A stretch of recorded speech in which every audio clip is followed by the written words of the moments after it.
Hello,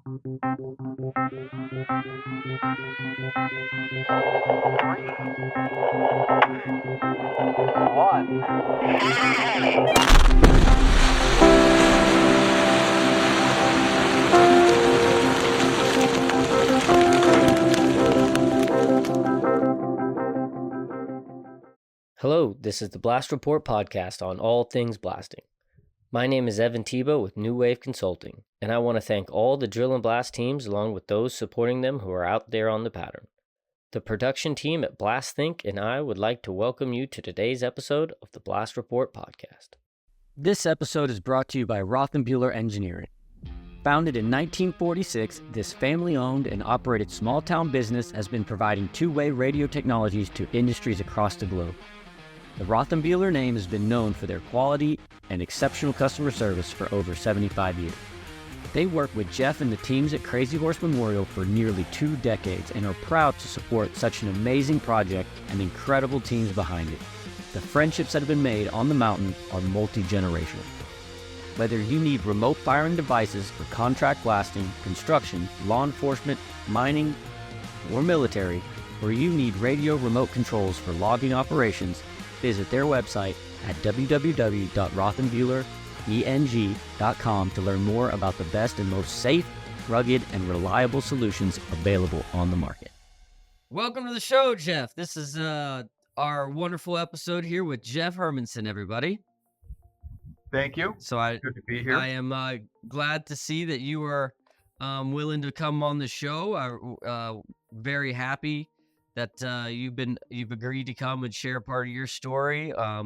I don't know, a lot of people in the industry already know who you are, but we're going to give a little bit of a brief background on who Jeff is and how we met you, and it's just a little bit of your story here and what you've worked on for all these years. So just for the background here for our listeners who don't know Jeff was a big part over the last quite a few years now at the 𝗧𝗵𝗲 Monument.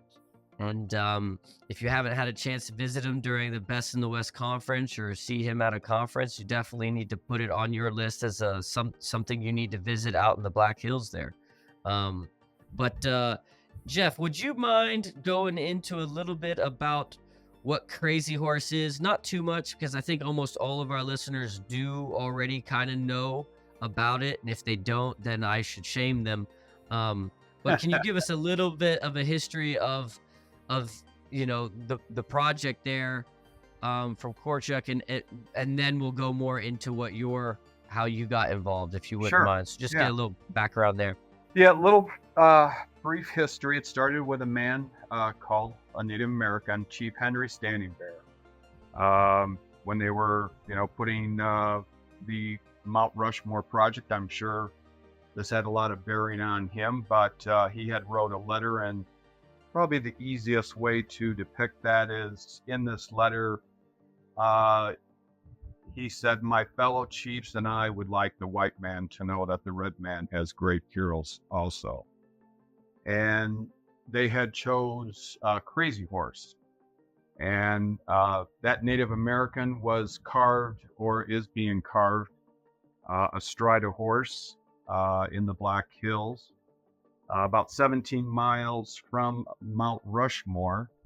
It started by a man named 𝗧𝗵𝗀 𝗕𝗹𝘀. And he started the project, basically did his first blast in 1948.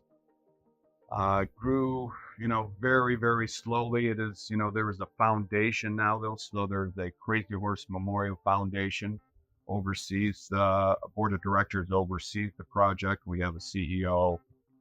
A number of the 𝗧𝗪𝗀 family are still involved in the project. Matter of fact, Caleb 𝗧𝗪𝗀, the grandson of 𝗧𝗪𝗀, is now the director of the mountain, along with his brother Vaughn works on the mountain. Wonderful. Yeah, I started on the project 45 years ago. Worked with 𝗧𝗪𝗀, so that's my insight, having been able to work with him. And Yes, then, and his story about the 𝗧𝗵𝗲 𝗕𝗹𝘀𝘁, he has a very wonderful way of telling that story. yeah, From the very first blast, and there's some really good documentaries about it already online and YouTube for any of our listeners if you haven't seen it. I still have a CD that I got during one of the silent auctions at the Mid-America Conference. It is the largest mountaintop carving in history. Am I right? Yeah, 563 feet in height, 641 feet in length. The outstretched arm, 219 feet. Crazy Horse's head, 87.5 feet compared to the tallest that's from chin to the top of the head. Rushmore, Washington, 62 feet. So, I mean, much larger than Mount Rushmore, with his hairline, because we have Crazy Horse with his, hair, going through the mountain, and you could probably put in that hairline in our Crazy Horse profile, the forehead of Mount Rushmore. When someone puts it to that scale, you really realize how big it is. Yeah, and there's a great, 𝗧𝗵𝗲 had worked at Mount Rushmore, and that's how Henry Standing Bear. Well, it was from my understanding, a 1939 𝗧𝗵𝗀 had entered the 1939's World Fair with a piece called 𝗧𝗵𝗀 𝗕𝗹𝘀𝘁, and he had won the People's Choice. I think Henry Standing Bear had seen that. Did a little research on 𝗧𝗵𝗀, had seen that he had worked at Rushmore, and thought he was the perfect person. So that's, I think, wonderful. I didn't know that. Yeah.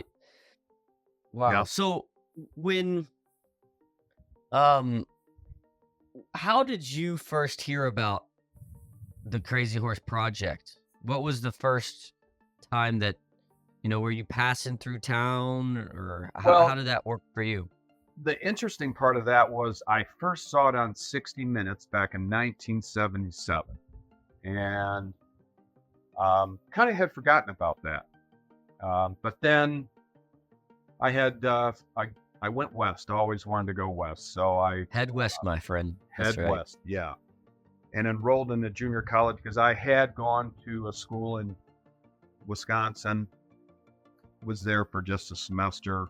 Wasn't happy. Anyway, once I got to school in Colorado, we went on a road trip to South Dakota. Parents had taken me to Mount Rushmore, so we wanted to see Rushmore. Went there first, and then came to Crazy Horse. And I remember, or I'd forgotten that I'd seen this on 60 Minutes, but something about that, when we came down that road, we're, just in a pickup truck, 4 of us, 2 in the back, and 2 in the cab, and just having a good old time. But all of a sudden things got serious, and something hit me to where it's like, wow, I've got to work here. And the project was nothing, like it is now. Very, very humbling start that they had. And anyway, we started looking around, the other guys looking around, and they were pretty much done, after maybe a half hour. But I was just like, had to find out, more about this family. And then they had a slide presentation. It wasn't a movie, it was a slide presentation back then. And we had watched that, and then found out who Ruth was. Appropriately, I called him Mrs. Z because I couldn't pronounce 𝗕𝗪𝗀𝘀 back then. And anyway, said, I'd really like to meet the man carving the mountain, Mr. And she say, 𝗧𝗪𝗀𝘀. Yeah. Well, you can't, he's up on the mountain, And I said, well, I really like, I want to work here. And this went on, and no, you don't work up on the mountain. But came back again, and she says, well, I'll take an application for you down below. And so you would drive back from Colorado up again and say, I want a job here. Oh, no, this is happening all during this time, that I'm there. Okay. trying to, convince her to let me talk to 𝗧𝗏𝗀𝗀, and she's like, Mhm. look, Jeff, you can fill out an application, but you're not going to meet 𝗧𝗏𝗀𝗀. You're not working up on the mountain, which is the family project. So if you come here, you would be doing fence work, things down below. And I was like, well, I really don't want to do that. She says, well, that's all I'm, got to offer. Well, I'll fill out the application. Anyway, thought about it a little bit more. 2 months later, she calls me. Now, I had left. This is the first time I had been, away from home. I was 19. And I was excited to go back, to Illinois. And she said, and then I was in love. That was a big thing. And I won't use her name. Her name, I'll just use Ann.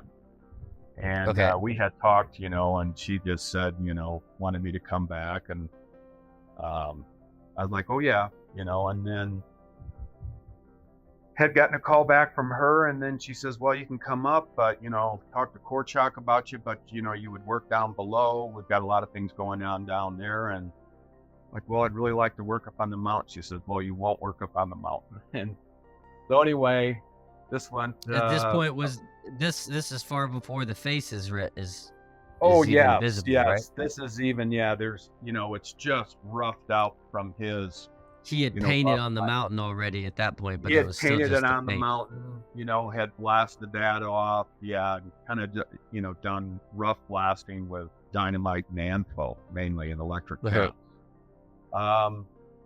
So anyway, something just, I don't know what it was to this day, honestly, because I really did. I mean, I wanted to go home and see Ann, and, and I went to 𝗧𝗏𝗀𝗀𝗃. And I was there for the first 2-3 days, can't remember what it was, first part of June. Thought, what the hell am I doing up here, but I was still inspired by the project. And after about the third day, Ruth came to me and she says, you still want to work up on the mountain? And I said, yeah. And she told me to go down the stairs, through this hall, through this door, and then there was a 5,000-gallon tank, where they held their water, and then through this other door, and 𝗧𝗏𝗀𝗀𝗃 was waiting for me out back. And I went through that last door, and there he was, just this grizzly of a man. I mean, just, weather beaten, this cowboy hat that had mica sparkling on it, somewhat cut up. And his hands, I remember seeing them, but it was summertime, and he had this shirt sleeve, or this Levi shirt that was cut off, and on his elbow was this 𝗧𝗏𝗃 sack that was just so inflamed, about the size of an orange. Anyway, put that cigar, out of his mouth and get in. Up in the pickup, and back then the road, was nothing. Well, it's totally different, but we bounced.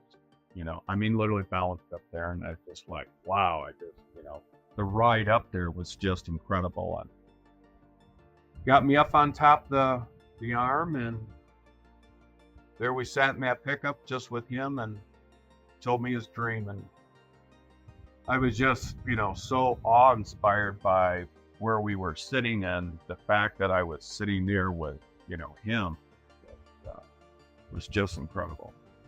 So that was the beginning, of that year, and working That's the with start. him, and then, yeah, that's the start. Yeah. And, Wow. yeah. And that was just the summer. That was just a summer job. Well, as far as he was concerned, no.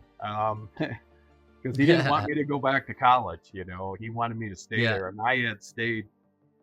We didn't start till, well, it was late, but, I told him that I was going back, and he wasn't too happy with me, but he understood.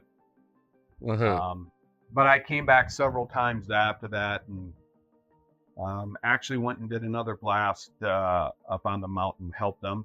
But mainly came back a lot of times too, and just simple things, helping them out with their cattle, which, they, back then they had to survive. There was, it was a different ball game than it is now, I remember I tried to get a job with you guys when I first met you. or later on, actually, I had a summer before I graduated, and I really wanted to work on the mountain, and I was so not as adamant as you, but I was like, man, I got to work on this. I got to do this. And it was my last summer before I was graduating. And you guys were like, well, it's a lot of work to train one person for only 2 months of work. You know, by the time you're trained, you need to leave. And it's like, it's true. And so, and I needed to do 2 summers, but I only was able to do 1 summer before I went and moved to Canada. So I was like, I couldn't do it, but I just remember being like, dang it, I can't believe it, you know? So it's like, had to go, you know, went back off, went to Canada, but I absolutely wanted to come work with you guys and think it'd be amazing part of the blasting. Now, Now they're that not, was, did you know Paul? Because that was, yes, yeah, yes. okay. So see, yeah, that's, you know, I had 2 great mentors. Yeah, I had the opportunity to work with 𝗧𝗵𝗀, who was, you know, different than Paul 𝗵𝗲. Paul 𝗵𝗲 was, you know, fantastic background with high explosives, special forces from, you know, in Vietnam. But also Paul was a climber, which was very notably, you know, we needed it up on the mountain, you know, because 𝗧𝗵𝗀, you know, just like Rushmore was, you know, he had built the 3-story scaffolding that had, you know, that large sign on there. If you look back, you know, on archival pictures, you'll see it. And it said slow. As he said, you could take it slow, man at work, or for the planes, slow, man at work, you know. So he always, you know, got a kick out of that. But Paul, you know, realized that we had to be on rope.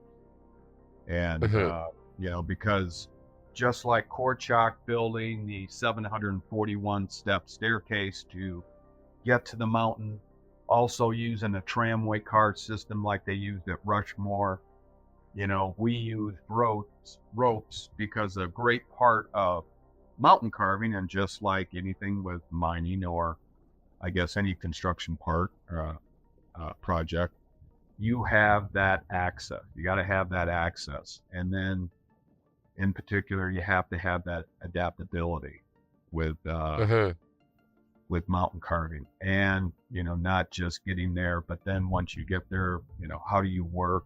And you're working off ropes, scaffoldings, and then, you know, how are you carving the mountain? You know, how we carved the mountain, how 𝗧𝗵𝗀, you know, he used, you know, dynamite 𝗵𝗲, which was, you know, moving that rock off the mountain, because then he didn't have, you know, the equipment that, you know, the dozers, even when he got a D6, you know, I mean, you know, playing with him, once he got the bigger D9s, then, you know, he could move the rock. But he used, you know, that explosives, you know, just to get that rock off, because there was areas of burden from finished grade, you know, 180 feet away.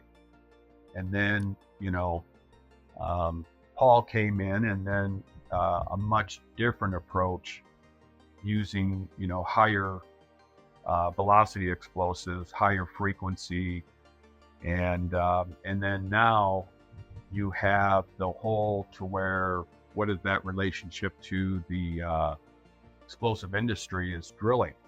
And we're still drilling up there, but we're using, you know, the cable saws and then circular blade. So yeah, many different techniques, different ways, you know, to carve them out. You've completely almost are not even using explosives at this point anymore, correct? Correct. Yeah. I did And the so- last blast down the mountain, down on the lower, or on the upper main on the back side. Yeah.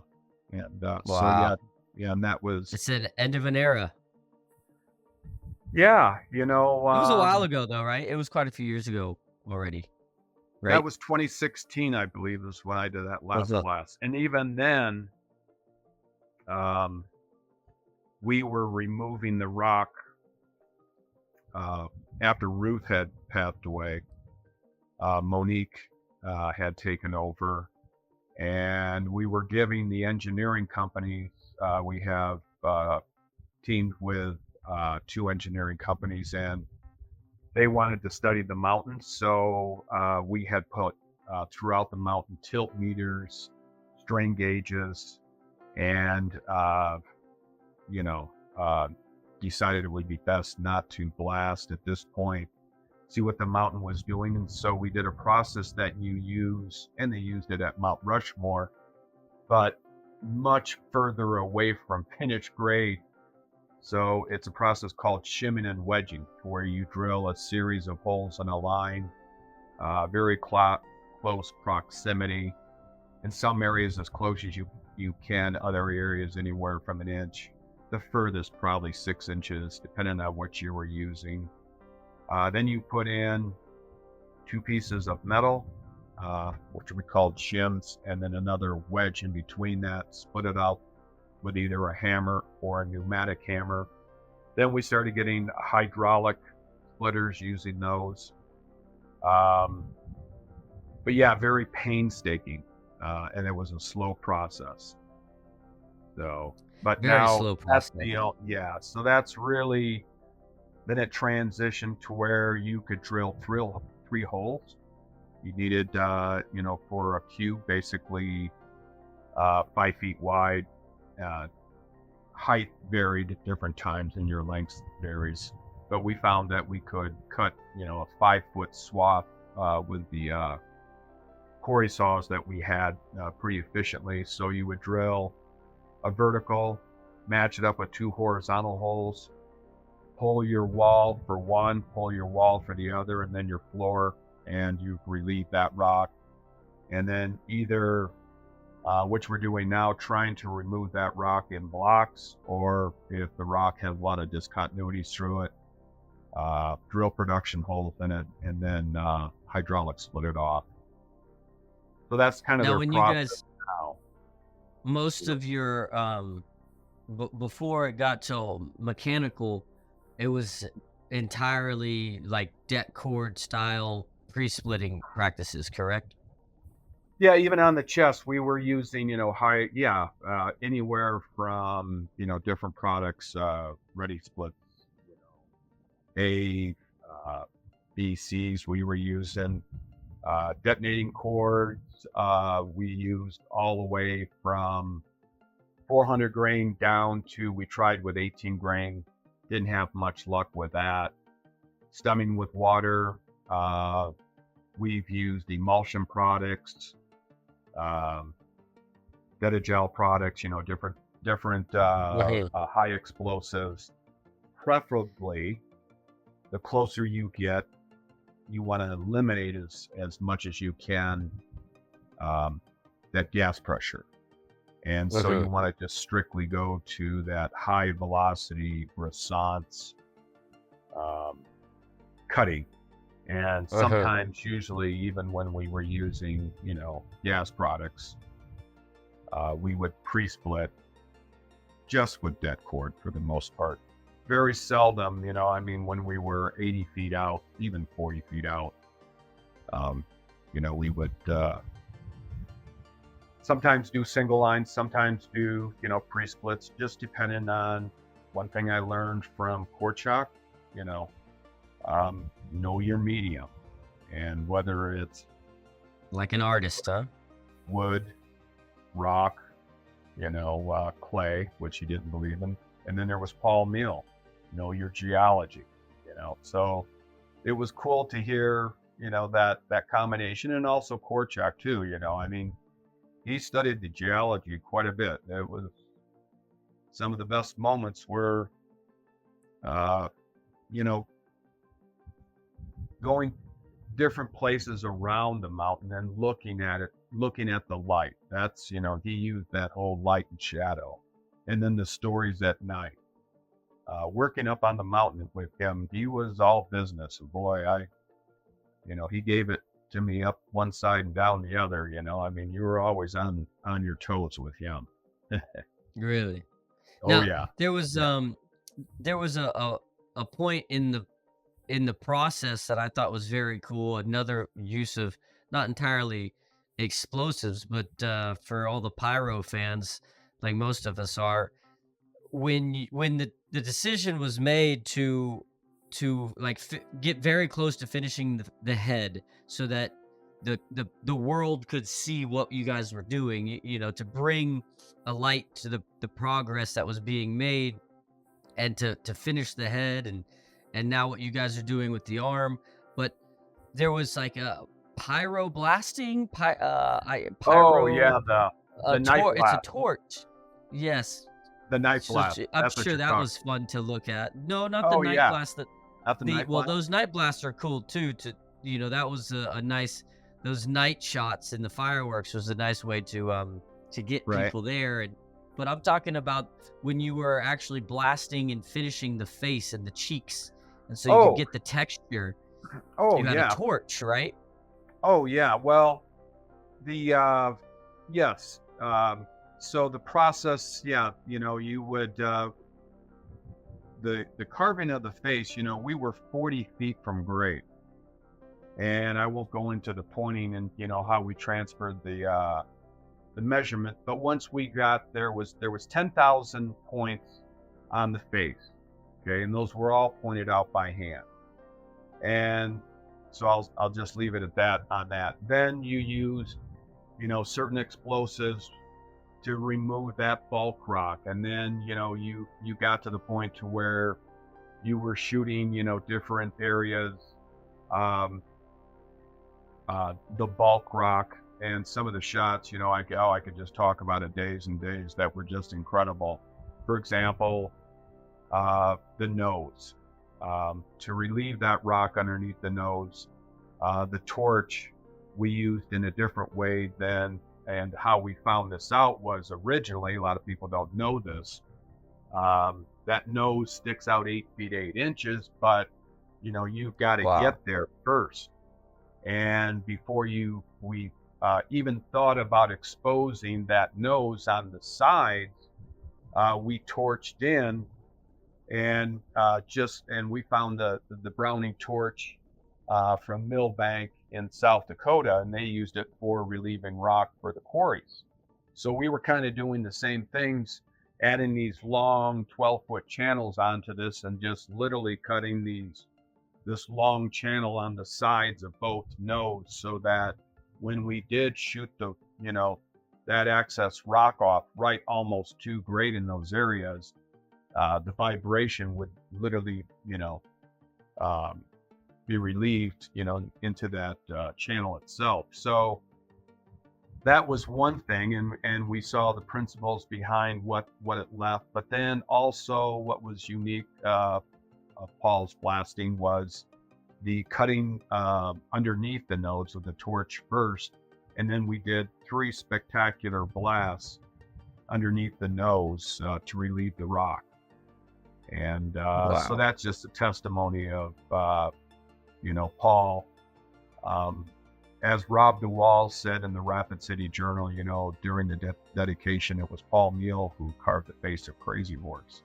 Yes, it was endless years of 𝗲𝗏, and it's unfortunate that he never had an opportunity to do finished work. But, you know, I remember 𝗲𝗏 one night, you know, telling me there's nothing wrong for a sculptor or an artist, you know, to turn his work over to another person.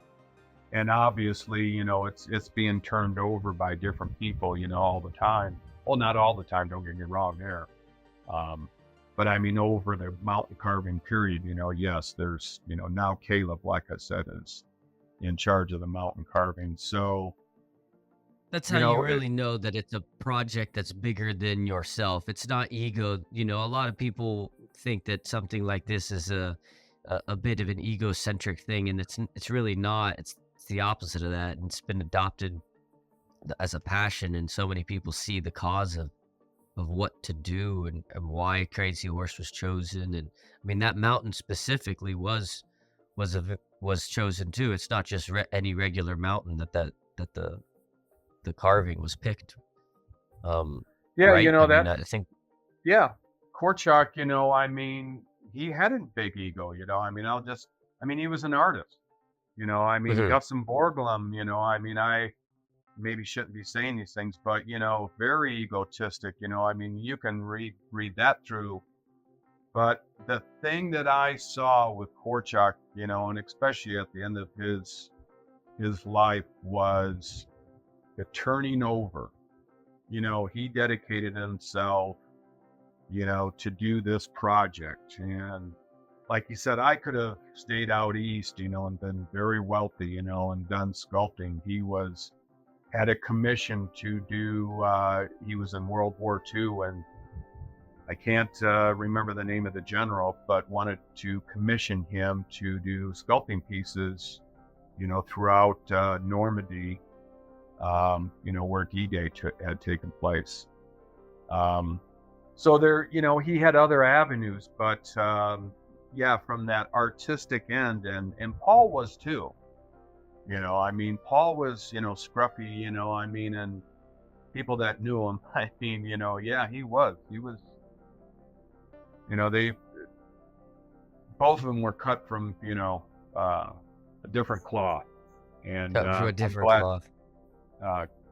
They were, I remember, they gave it to you straight.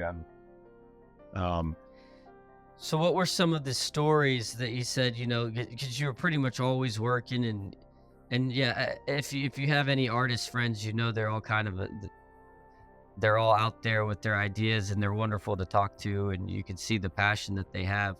But what would you say some of the stories were that you heard from him that really made you want to be part of that project? Is there something like that when yeah. Are there any of these really cool stories that you can share that he so shared many with you?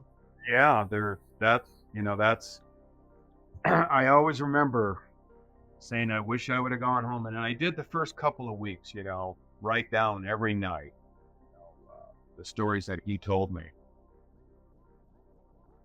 But I didn't, but I'm glad that I remember I was very young, and I wanted to be out, seeing the hills and being with, the few friends that I had met. But when I had the opportunity to sit down and talk with him, that was the best time, because he would mellow out a lot. We'd have dinner, and, we'd start drinking, or he'd start drinking, and then he would offer me, and he was very polite about it. He didn't want to force it on me. And a lot of times, well, hell, I was 19. Yeah, it was great to be able to sit and drink with a man and, listen to his stories. And sometimes that went on till, I remember Ruth coming in one time, and, I think it was like 10 to 2 in the morning or something like that. And he's like, boy, don't you think you ought to let him get some sleep? Because we did it early in the morning, but I remember the stories, first, just, there was so many, just the stories of starting the mountain, and just what I saw when I came there, the size of it, and how he started the project, why, and then, the stories of Standing Bear, and, why Standing Bear wanted it in the Black Hills, and, the whole story with, how he was taken and, put into the Carlisle school, for the Native Americans, and how, 𝗲𝗃𝗃 didn't want it, to be carved in the Black Hills because of the comparison to Mount Rushmore. You'd rather do it in the Bighorns, or, the Tetons, or, someplace, Montana. But there was a purpose and a reason. And this is where that whole transition, started for me. No, it had to be in the Black Hills, because the Black Hills was really that last, what the Native Americans wanted, before, it was all taken away from them. And that's when the stories, and they were great, because 𝗲𝗃𝗃 was in, and not just a battle, but, and that was the other thing. He also taught me other things about 𝗲𝗃𝗃. And the best way, so I don't go on too long, as far as 𝗲𝗃𝗃, You're talking about the man at this point, the right? man, Yes, the Yes, man, yes, Crazy the man. Horse. Yeah. Yep. And to listen, to those stories, because 𝗏𝗏𝗀𝗃 researched them, a lot. So I kind of went, just like, it was fun to, the stories of the mountain carving, but now to hear him talk about Crazy Horse, who I never really, any history knew very much about him, but the stories of, the bottom line, what made a great, Native American Lakota. You had to either be, a great hunter, a great leader, great warrior. Crazy Horse was all three. Back in 𝗏𝗏𝗃𝗁𝗃's era, that was Eisenhower's. And I remember 𝗏𝗏𝗃𝗁𝗃 very vividly telling me, General Eisenhower was asked, who's the greatest tactician in your mind of all time? And thought that he would say Patton, Montgomery, Rommel, from World War II, or, go into time, which, there's obviously been great other, leaders through time. And Eisenhower had said Crazy Horse. And if you look at what Crazy Horse had done, as 𝗏𝗏𝗃𝗁𝗃 called them, the Sioux Wars. And that period of the Sioux Wars, when Crazy Horse, I guess, he had already, had his uprising, and these are the other things. So there again, let me just paraphrase this so I don't go on too long with this. But during that time, during the Sioux Wars also, Crazy Horse was given a great honor of being what they call a shirt bearer. And one who wears the shirt puts the needs of the people, over his own. And 𝗏𝗏𝗃𝗏𝗃, who also, during that time when, they really came together because things were getting tight back in 1866, 𝗏𝗏𝗃𝗏𝗃, American Horse, a man afraid of his horse, and Crazy Horse, I think, were the ones that were chosen amongst the Lakota. And as 𝗏𝗏𝗃𝗏𝗃 said, and this is who Crazy Horse was, you must be ambitious, you must be brave and outspoken. That's the first one. You must be ambitious. You must be honest, and you must respect all creatures.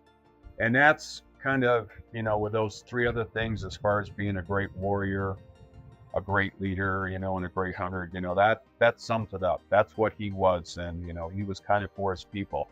What a lot of people don't understand is on that shirt on Crazy Horses, I believe it was, they have what they called horsetails. They would use the hair from a horse, not horsetails.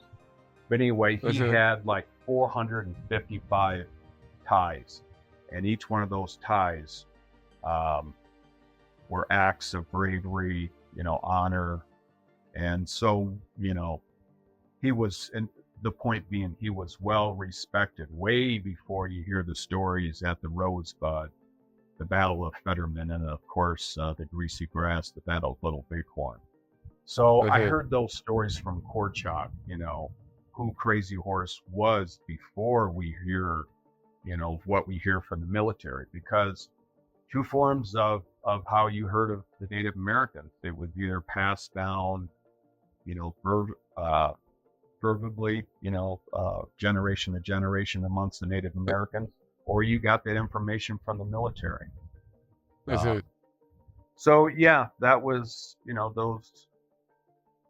those were endless, great nights, and Wonderful, yes. So I learned to, respect, who Crazy Horse was, and I can see why Marie Sandos, the book that 𝗏𝗏𝗃𝗏𝗃 told me to read, the title was Crazy Horse, Strange Man of the Ogalallas, So here I had this opportunity, to work with him, and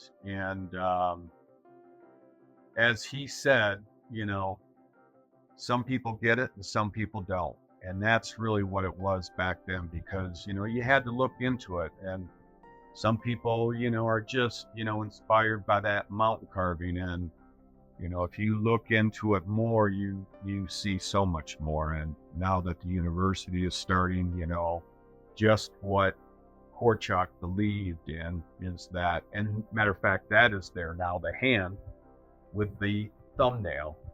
𝗧𝗵𝗃 always used to say, the mountain carving is just the thumbnail of the whole project. So it's more of a humanitarian project than it is just a mountain carving, just like the face of 𝗧𝗵𝗃. There was never a picture taken of 𝗧𝗵𝗃. So they say, well, how can you carve a man that there was never a picture taken? And even though 𝗧𝗵𝗃 had an opportunity to listen to 5 survivors from the Battle of Little Bighorn, which to me just historically had to be truly amazing, 𝗧𝗵𝗃 has always said it is not, a lineal likeness of 𝗧𝗵𝗃, but a representation to that of Northern Native American. So, or I should say of all Native Americans. Thank you for listening to this episode of the Blast Report podcast. I want to thank the team at 𝗧𝗵𝗃 for producing this show, and please follow along for more episodes in the future, and share this podcast with your colleagues so we can continue to honor our industry and the people in it. Be safe and have a blast.